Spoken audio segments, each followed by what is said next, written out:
Moi, j'ai toujours dit, j'ai toujours fait du karaté pour préparer mon corps et mon esprit à se défendre de quoi qu'il advienne. Parce que ça fait partie, dans les arts martiaux, c'est ça, quoi. On prépare notre corps à la guerre sans la faire jamais, quoi. Et là, le cancer, c'est une guerre, hein. Là, c'est vraiment une guerre, quoi. Faut y aller, quoi. Donc je me présente, je m'appelle Philippe Bénard, je suis donc professeur de karaté. Donc Satan Noir 5e dan de karaté, donc professeur salarié du club de ATTAC, Association Terre d'Auge Karaté, à temps partiel. Et donc je suis également président du club de tennis de table de Pont-l'Évêque et entraîneur diplômé aussi de tennis de table. Donc j'ai eu l'occasion de faire pas mal de formations. J'ai fait la formation avec le Krav 2S pour la diabétologie. J'ai également fait la formation en 2018 pour l'oncologie. Suite à ça, j'avais adapté un cours pour des élèves qui souffraient d'un cancer. Donc, et il se trouve qu'en 2019, j'ai fini ma formation, mais d'une façon un peu plus spéciale puisque j'ai eu un cancer. J'ai eu un cancer du poumon donc en 2019.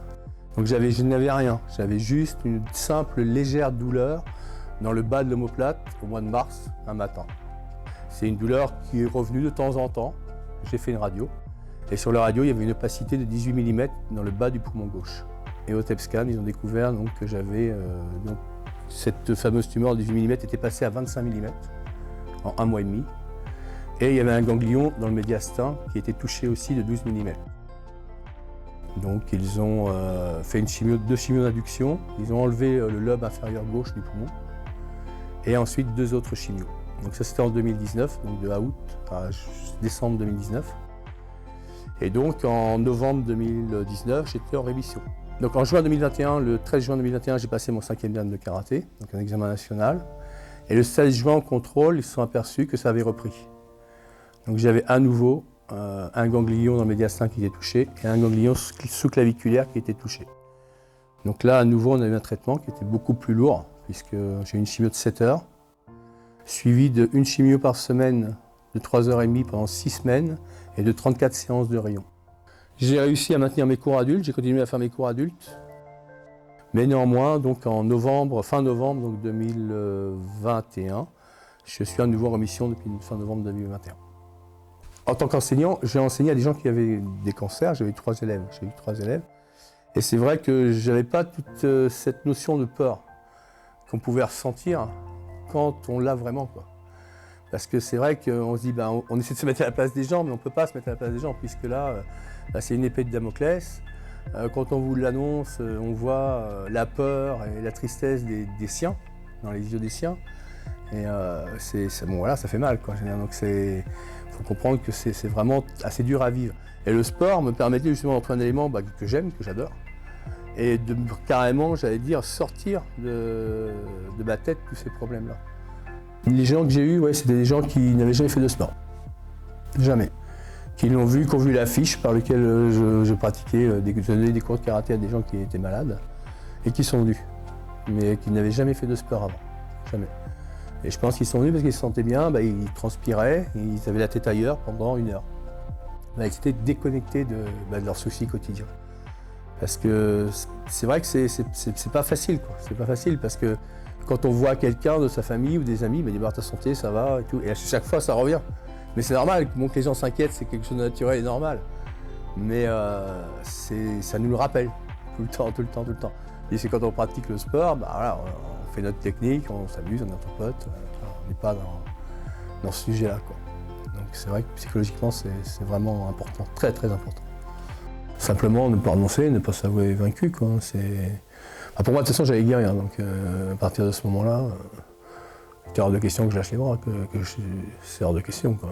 Après, peut-être qu'il mourra, mais je ne suis pas le genre de personne à baisser le cou et dire allez-y, coupez ma tête, quoi. Non, j'ai jamais été comme ça, donc c'est pas maintenant que ça va changer. Mais voilà, donc c'est le fait de rester debout, de faire ce qu'on a à faire, et puis de se dire que tout ira bien, quoi. Parce qu'on n'a pas le choix. Donc il faut bien avancer, quoi.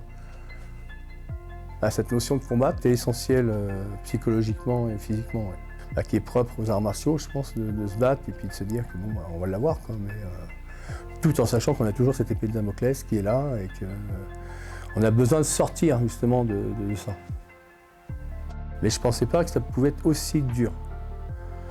Parce que je me suis rendu compte que le traitement, notamment les rayons, le fait rien que de bouger les bras, c'est un sentiment de difficulté déjà énorme. Alors que c'est quelque chose que je ne pensais pas du tout.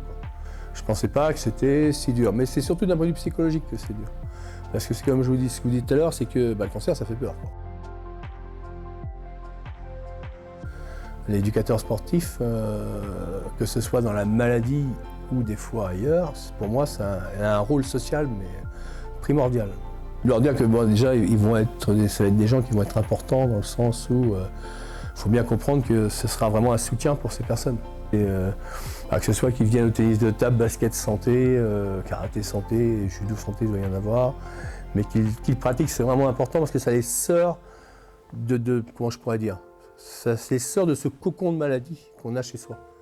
On est à l'extérieur avec des gens qui vont bien, qui sont en bonne santé, et on s'éclate et on est totalement dans quelque chose d'autre. Et ça, c'est important. Parce que rester chez soi, c'est rester avec ses problèmes. Sortir de chez soi et pratiquer, c'est important. C'est vraiment important de sortir, de voir d'autres personnes, de sortir de là. De sortir du traitement, de sortir de tout ça. Ça, c'est important.